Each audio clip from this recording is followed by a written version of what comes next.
Dhamangaon railway मतदारसंघातील तिन्ही तालुक्यासाठी बांधकाम कामगारांसाठी रुग्णवाहिका उपलब्ध झाली आहे. आमदार प्रतापदादा अडसड यांनी मोठ्या संख्येने धामणगाव रेल्वे मतदारसंघात होत असलेल्या नोंदणीकृत बांधकाम कामगारांची संख्या बघता शासनाकडे धामणगाव रेल्वे मतदारसंघातील बांधकाम कामगार बांधवांकरिता रुग्णवाहिका उपलब्ध करण्याची मागणी केली होती.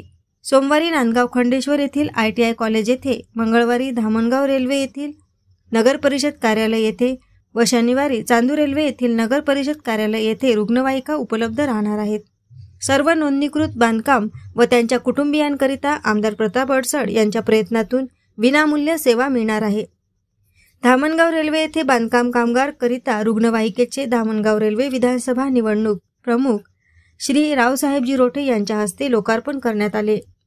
आमदार प्रतापदादा अडसड यांनी धामणगाव रेल्वे मतदारसंघात नोंदणीकृत बांधकाम कामगारांची संख्या बघता शासनाकडे धामणगाव रेल्वे मतदारसंघातील बांधकाम कामगार बांधवांकरिता रुग्णवाहिका उपलब्ध व्हावी यासाठी पाठपुरावा केला असता त्यांचा पाठपुरावा लागेल व बांधकाम कामगार बांधवांच्या सेवेत रुग्णवाहिका उपलब्ध झाली. यावेळी कार्यक्रमाला मोठ्या संख्येने बांधकाम कामगार बांधव उपस्थित होते.